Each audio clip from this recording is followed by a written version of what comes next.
Hey guys, this side on Yogendra Rajput. तो आज हम बात करने वाले हैं दुनिया के सबसे बड़े देश अमेरिका की और अमेरिका के राष्ट्रपति डोनाल्ड ट्रंप की। जैसा कि हम जानते हैं कि हाल ही में अमेरिका में इलेक्शन हुए थे जिसमें डोनाल्ड ट्रंप की जीत हुई और राष्ट्रपति बनते ही डोनाल्ड ट्रंप ने तहलका मचा दिया। डोनाल्ड ट्रंप ने राष्ट्रपति बनते ही अवैध रूप में रह रहे अमेरिका में काम कर रहे भारतीयों को बाहर निकाल दिया। जिसके पास पूर्णतः दस्तावेज नहीं थे, जिनके पास दस्तावेज में कुछ कमी थी, उनको डोनाल्ड ट्रंप ने अमेरिका से बाहर निकाल दिया। हमारे देश से बाहर निकलो, तुम हमारे देश का रोजगार छीन रहे हो। क्योंकि डोनाल्ड ट्रंप नहीं चाहते कि बाहरी लोग आकर अमेरिका में रहें। इससे अमेरिका के लोगों के ऊपर रोजगार पर बड़ा प्रभाव पड़ता है। इतना ही नहीं, इंडिया की कई कंपनियों पर जो ऑयल संबंधित उन पर रोक भी लगा दी है, क्योंकि डोनाल्ड ट्रंप का मानना है कि इन कंपनियों का संबंध रशिया की ऑयल कंपनियों से था।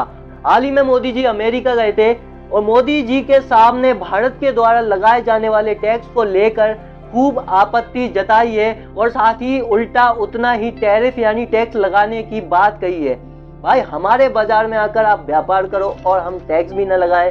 आप इस बात को समझो, हमारी सरकार का कहना है कि अमेरिका कंपनी बाहर से आकर हमारे देश में मैन्युफैक्चरिंग करे ताकि हमारे लोगों को रोजगार मिले, बाहरी इन्वेस्टमेंट मिले, देश का विकास हो। और अमेरिका ये चाहता है कि वे सीधे प्रोडक्ट को लाकर इंडिया में बेच दे। अगर ऐसा होता तो हमारा सारा पैसा अमेरिका के पास चला जाएगा और हमारे लोग गरीब होते चले जाएंगे।